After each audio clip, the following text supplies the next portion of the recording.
Hi guys, it's Nicole, and today I have a labor of love type of layout to share with you guys. Even with editing, taking things out, it's coming in at 35 minutes long, so I will be sure to put timestamps down in the description and pinned comment if I can. That way you can kind of click around if you want to skip certain parts. Gluing a lot of florals takes a lot of time. There's just a lot going on with this layout. This one has some scrapbook math in it. That if you guys have been around, you know I hate some scrapbook math, but I did the math for you guys if anybody wants to kind of recreate this type of like inside out frame type thing.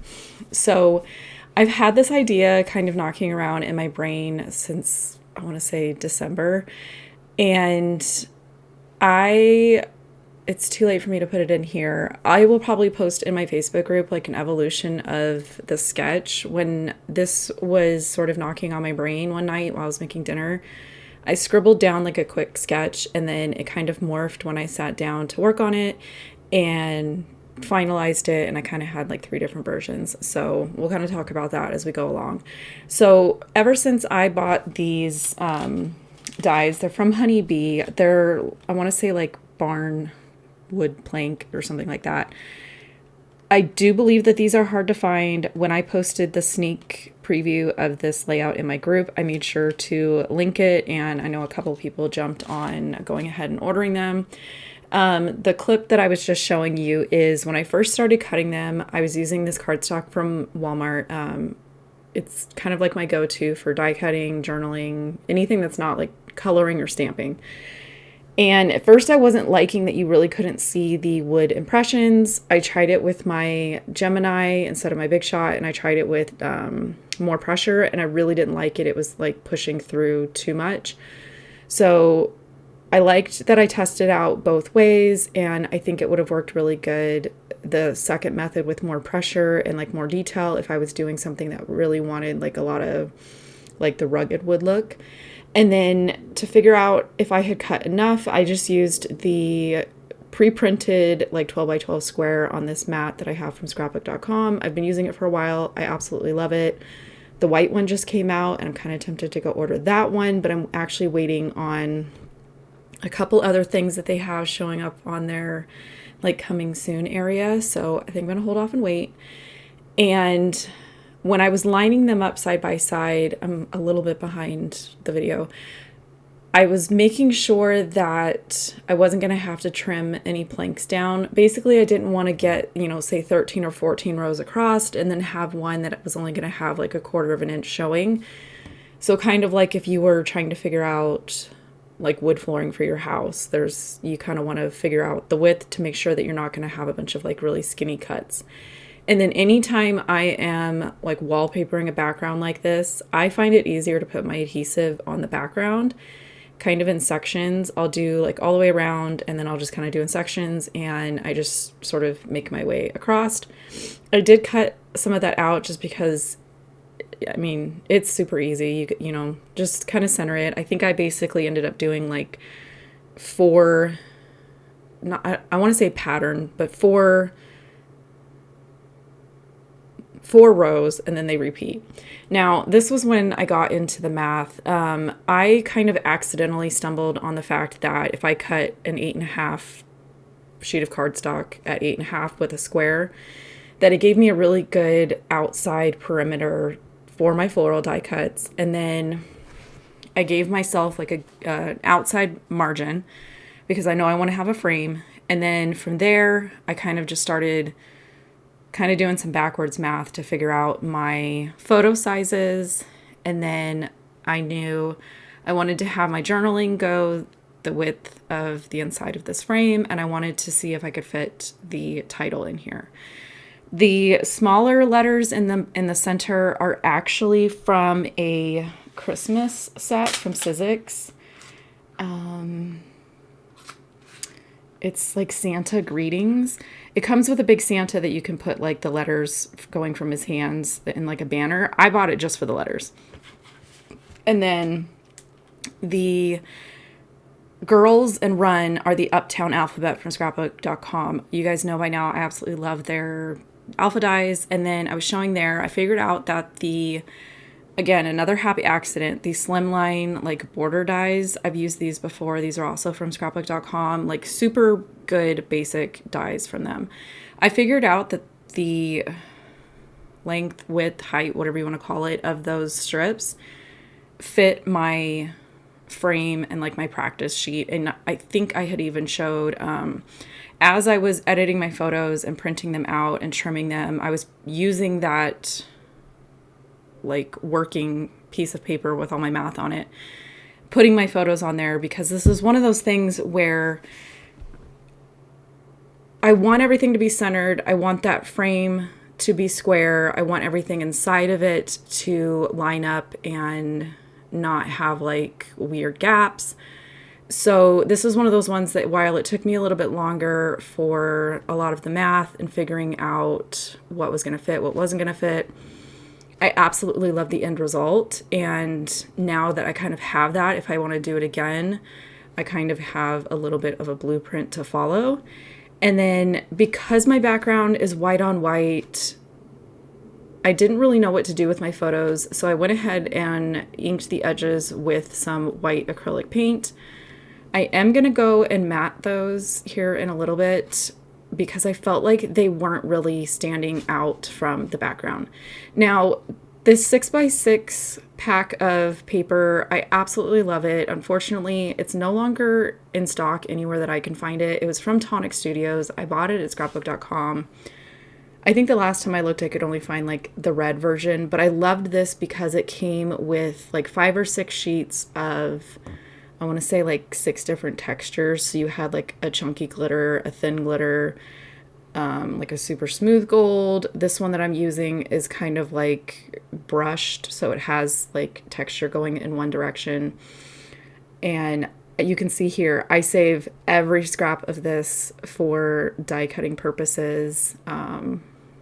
Even when I think like, oh, I could probably throw this away, if I think I can fit some stars or some hearts on there, I just go ahead and stick it back in that bag because like I said, I can't find it anymore. And so now I'm kind of on the hunt for something similar, and it's more than likely I'm not going to find something all like in one pack. So I'm probably going to have to start trying out just some packs that come, from what I'm seeing, they come in like 8.5 by 11 of all either like shiny gold or glitter gold or something like that.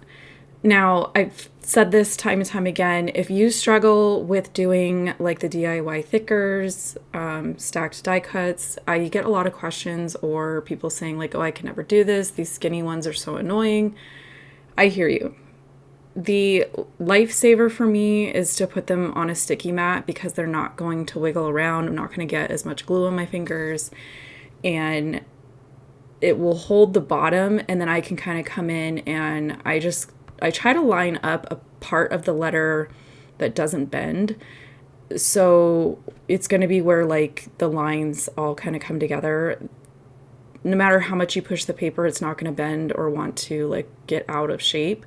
So I tend to start there, and then as it goes further away and you start getting like a little bit looser is kind of how I choose to work those. And it seems to do pretty good. Like nothing seems to get super like crooked or out of shape. So I like to do typically 2 or 3 layers of a white cardstock. In this instance, I had only done 2 layers of the white. And when I was testing it out on my layout, I actually went back and die cut a 3rd layer of the white cardstock to go ahead and put another layer. I just felt like it needed a little bit more height, a little bit more presence as I was, continuing to add more and more to the layout. So again, this is one of those layouts, like when I say it's a labor of love, it's a lot of work, but the work is things that I enjoy. So this is going to be a lot of die cutting, a lot of gluing things together, a lot of repetitive things. Now, my journaling, I typed it and made sure that it took up 3 solid lines. So some of that is changing the font, some of that is adding or taking away words. I want it to be like you know how there's left aligned, right aligned? I wanted the one that goes full. I can't justified, maybe. I don't know. I'm blanking at this point. I've been editing this for a while today. So I go ahead and trim those out. Anybody that's ever asked for advice on cutting out journaling strips, like freehand with a trimmer, my advice is to always just kind of pay attention to the letters that have things that hang down. So like a lowercase g, a lowercase y. I tend to look for those when I'm trying to figure out where to cut between the lines.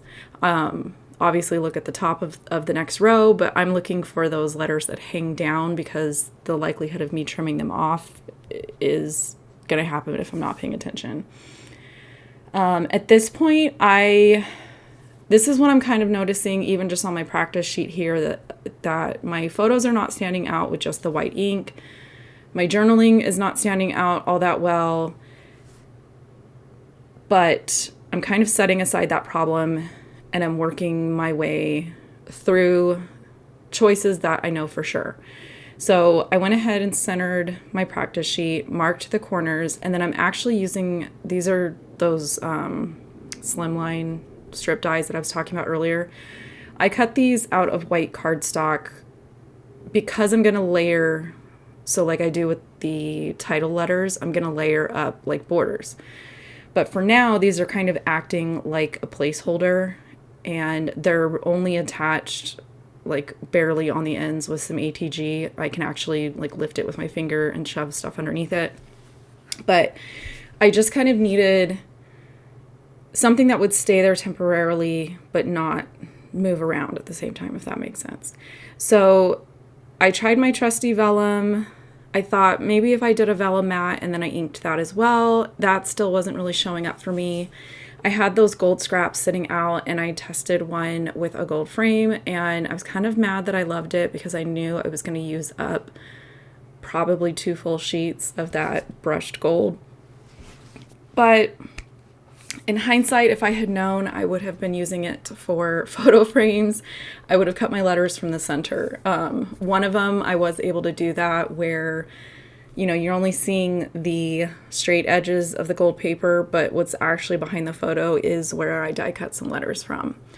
So I went ahead and used that strip border on the gold paper as well. Even though that gold paper is only 6 inches wide, it's not going to complete, like it's not going to be an easy, I don't know how to explain this. my frame right now, those strips are about 8.5 inches. So 4 of them are making up an 8.5 inch square. There's no way for me to take this gold paper and suddenly make it be 8.5 inches when it's coming from a 6-inch pad. I'm okay with that. I know that I'm going to figure out a way to either butt the edges up and maybe have like a leaf cover the edge or cut it in a way that the edge is kind of part of the design and like the cracks in the frame are part of the design. That's kind of like far down my mental list of things to tackle because the main concept when I kept like imagining this layout in my mind was this white wood plank background thing.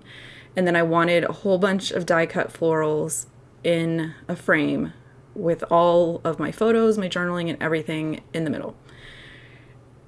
So I already lost my thought. We're only 12 minutes in and I've already lost my thought. I'm kind of working my way from the most like farthest away layer to the top layer.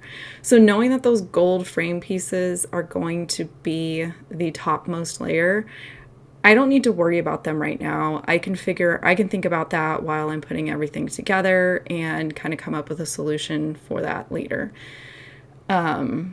Knowing that I can't just go buy another one of those pads and continue to live my best life with those gold papers. If I were to do this again, I would just make sure that whatever I'm cutting the frame with is big enough and I won't run into having to like miter seams together.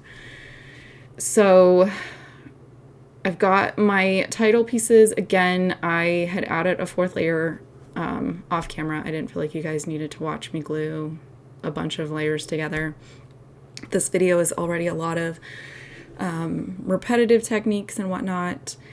And at this point, I think my photos are glued down. I don't have my title glued down, and I don't have my journaling glued down. I know it's going to fit. I know that's where it's going to go. I'm kind of just taking things slow and trying to figure out what's going to work, if things are fitting, if they're not fitting, and if I'm okay with, dealing with things moving around. And now we are moving on to the florals. I keep my colored cardstock kind of mixed together. So while that bag says my favorite things, it's kind of a mixture of my favorite things. I have a pack of Concord and Ninth where you get a sampler. I love the sampler packs because you tend to get 1 or 2 sheets of each color from a manufacturer.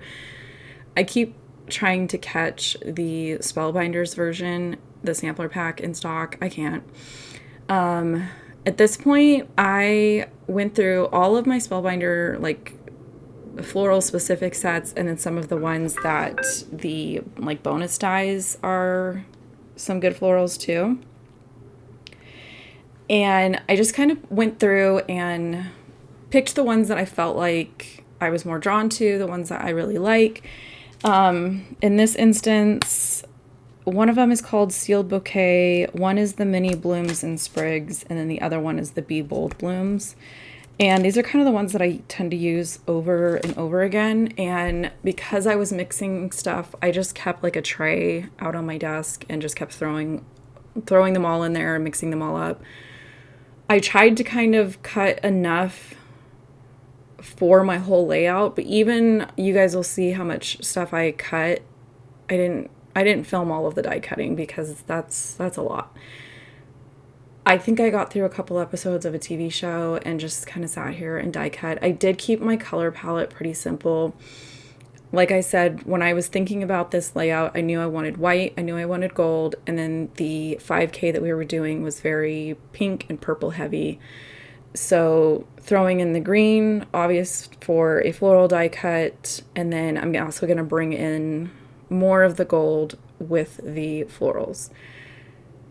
I had somebody ask me, I want to say in my Facebook group, when I showed the sneak, how I picked colors. And it was honestly just the fact that the shirts that we had to wear were purple and there was a lot of other stuff that was pink. And so to me, it was just kind of a play on the stuff that was going on. So here you can see, I just kind of took 3 colors and cut everything with it. I did end up going back as I was assembling florals and cutting a bunch of the detail pieces with scraps of that gold. Sometimes when I think I know what's going to work well together and then I start gluing them, I don't like the way that they look. So I wasn't liking the look of the 3 colors together on some of the florals. So I chose to swap out some of the layers with the brushed gold cardstock, and I really liked that. This is one of those things that it takes time, it's tedious, it's repetitive, it's messy, but I like it. I like making a bunch of these. I like making more than I need, and then I can kind of pick and choose which ones I like. I did have to kind of rely on the packaging to figure out what was what, because some of them just didn't make sense to me. I was like, what is this piece? Where does it go? Once I did a couple of them, I kind of figured it out and it went a little quicker. But yeah, I just try to cut a bunch. Basically, I kind of cut until I get bored, and I think that that's going to be different for everybody. I didn't really sit there and tell myself oh, I want 6 of these and 9 of these. I just cut, fit as much as I could, in one pass on my Big Shot, and kind of tried to think about some of the layers. So these types of florals have a back layer and then a front layer. So I just tried to make sure that I had enough of both of those pieces as I was doing my cutting. And then I typically try to cut more greenery than I think I'm going to use, because to me, you can always think that you have enough, and then you can always find places to squeeze more greenery in. And that's kind of one of the things where when I get questions about scene building, sometimes I don't really know how to tell somebody else how to do it.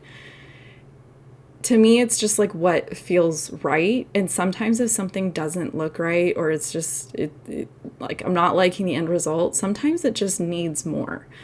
It needs things touching each other. It needs like I made sure that I had different color floral, or not different color floral, different color greenery. So I saved you guys the boring part of me laying all of these out. Once I got to a place that I liked it, I did go ahead and take pictures of all four sides, the corners, because I was basically going to pull up the photo, zoom in, and follow along. This way I can kind of move things around as I need to. And this was, even when I was putting this layout together and I was like, okay, eventually I'm going to have to edit this footage. How am I going to explain this? So normally when I do a scene, I will tuck things behind paper. I'll tuck things behind photos. It's no big deal. My gold frame is basically a stacked die cut. So it's going to be solid. I don't want to have florals tucked underneath, because then it's going to cause that gold frame to no longer lay flat. It's going to cause it to, go higher in certain areas, especially if there's a floral piece that has 3 layers underneath it. I really just wanted that frame to be nice, flat, sharp, and, looking good. So none of the florals are getting tucked under. In this instance, like here, I'm marking with a pencil where that leaf was meeting up with the frame. And I'm going to cut it straight. And then I'm going to butt that cut straight up to the white layer. Hopefully that makes sense. Basically, nothing's getting tucked underneath. I am going through all of these, and it was a little bit easier on the florals that have like a skinny stem, because I could glue the actual flower down, and then I could just take like an X-Acto knife and kind of push down on it and like snip it in a sense. And I was really glad that I was smart enough to take photos of like the arrangement, because I liked it. It felt full. It felt good to me. Sometimes what will happen is I will pick things up and start gluing them down, and I'll either squish them closer or spread them out, and then the whole thing starts to get kind of off balance. So it was a lot of just making sure that anything touching the frame has a straight edge cut to it. Here's one where I'm showing that I'm going to glue down the purple parts, and then anything kind of getting close to that frame doesn't have glue on it right now. I will come back with an X-Acto knife or scissors and just kind of cut straight. Now, like I said before, I am going to include timestamps and break this video up into kind of the different process areas, like the die cutting, the photo math, assembling the flowers, gluing the flowers, that kind of thing. So if you don't want to watch kind of this longer process, feel free to skip around, feel free to scoot through. I chose to leave in a lot of this portion of my process because this tends to be where people kind of ask me questions or tell me that they personally struggle with trying to figure out how to arrange things. And my only advice is to kind of go with what you like, while also kind of including some of those design principles that, we've sort of heard over the years. So when I went to arrange a lot of these florals, I had only cut 3 of the largest size floral in those dies. So you can see it's that dark pink down behind my right hand. I cut 1 from purple, 1 from dark pink, and 1 from light pink. And I kind of started with those and just put them in a triangle around the frame. And then I started filling in with some of those larger, like, I don't know how to describe the florals that have like 5 little like buds on them, where the buds are pretty small, but the overall size of the floral is kind of larger. So I kind of worked my way down in size while also trying to balance out and mix in the different colors. So as I went around the frame, kind of not when I'm gluing, but when I'm just kind of trying to figure out where I think things will look good, if I've put down, a couple purple and a couple dark pink flowers, then that's kind of when I tell myself, okay, I haven't put any of this light pink in here. Let me make sure that I grab some of those. And when I'm grabbing, that third color that I haven't used yet, I'm also trying to grab some different shapes that I haven't been reaching for. And to me, mixing them up like that is kind of what brings in a lot of the interest, and having things look less chaotic and more, I guess I would say, intentional. I also like to have things touching each other. So I have like vines and leaves behind florals, in front of florals.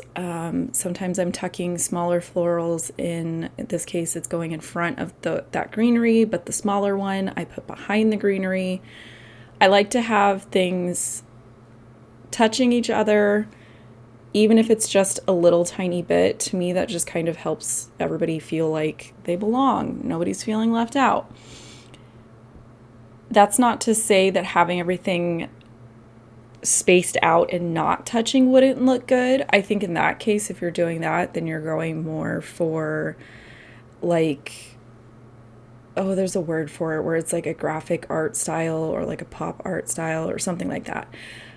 I just kind of go with whatever sort of pops into my head as I'm kind of in the planning stage. And for me, that was having this sort of, almost like if you had like a flower bed or those window boxes that people put flowers in and stuff. Everything is sort of, oh, I just saw it on TikTok, chaos gardening or something like that, where it's like you throw down like a whole bunch of wildflowers and whatever grows, however close, however loose, like it is what it is. I think that was kind of my concept here, was I just wanted to have a ton of florals and greenery going around the outside.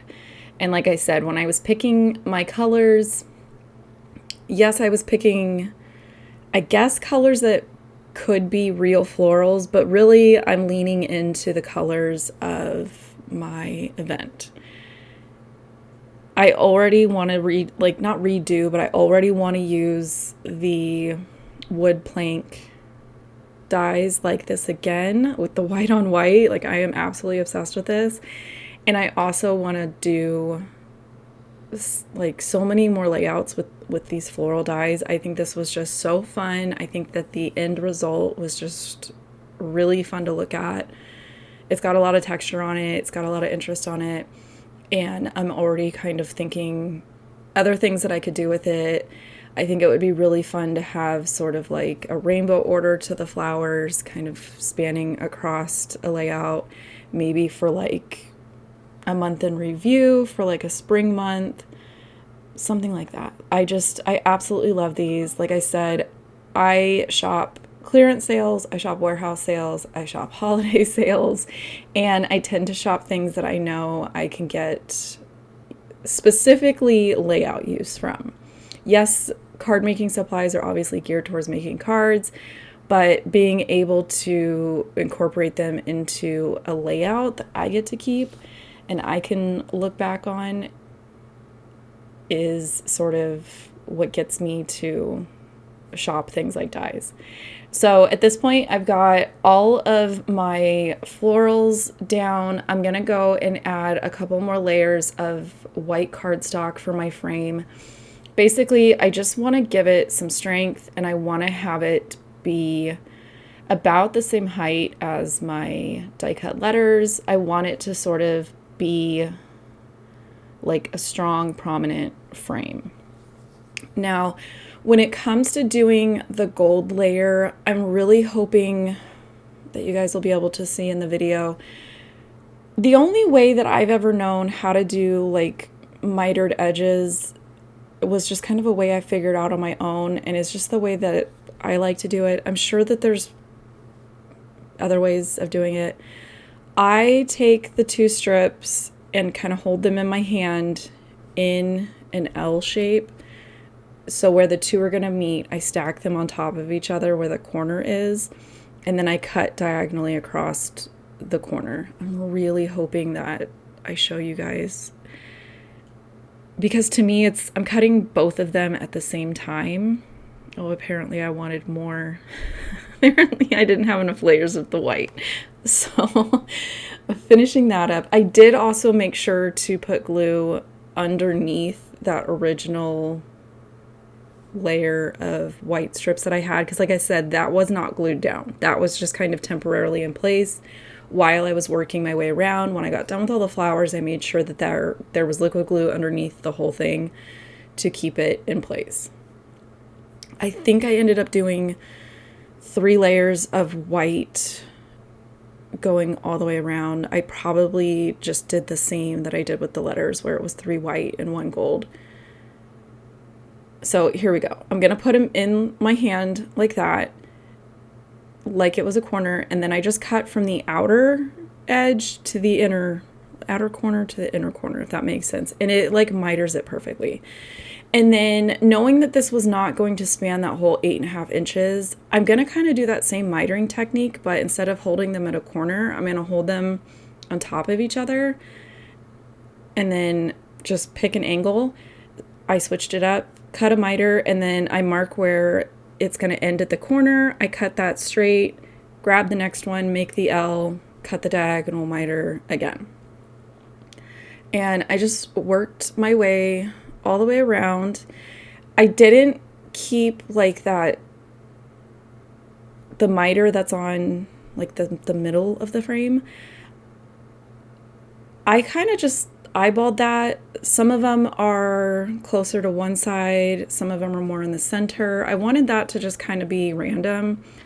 I knew that if I tried to say center it on all 4 sides, that was never going to happen. The amount of math that I had to do just to deal with like photos and sizing on the inside of the frame, me trying to line up anything centered at this point was not going to happen. So, and on the finished layout, like you can tell that it's not a full strip of gold paper, but I actually don't mind it. I think you barely notice it, and if you do, it does kind of look intentional. So good on me for that, I guess. And then, of course, as I'm looking at it now, I'm realizing I forgot to find a way or a method to add the date. So, oh no. Yeah, so at some point I'm going to have to figure out a way to add the date. I might just kind of do the thing I do a lot, where I'll pick like a label sticker that has a coordinating color frame to it and like tuck it down in the lower right. I don't know. It's one of those things where it's like I absolutely love the finished result of this, but dang, it needs a date. It needs a date somewhere. So I guess before I tuck this into the year that it belongs to, I need to figure out my placement for my date. Now, I left off the journaling strips until the end, mostly because the white on white was just getting lost. I thought, oh, let me grab my gold ink pad and I'll ink the edges. My gold ink pad was dry. And I don't know if that's just because like the lid didn't like snap, and I live where it's super dry, so I don't know. I might need to order another one. And I didn't know what else to do, and I remembered I had taken a Pink Fresh card class last year, and one of the ink colors that they used in the photos, everybody thought it was gold, and turned out it was like a brownish color ink. So I actually went and looked for the Lawn Fawn one that I had used when I took that class, and used that to ink the edges. Yes, it's a brown, but it does kind of read as if it's the same tone as all the gold elements that I have going on. So that was kind of what I chose to go with. It does help it stand off the background, like just enough to give it a little bit of interest while still kind of maintaining that fun, like white on white, like vibe that I've got going on. So Detail photos are here. If you have like specific questions, I would say the best place to do that is in my Facebook group, which is linked below. Otherwise, I can try to answer you in the comments. And as always, I thank you for taking a long time to hang out with me today, and I will catch you guys later.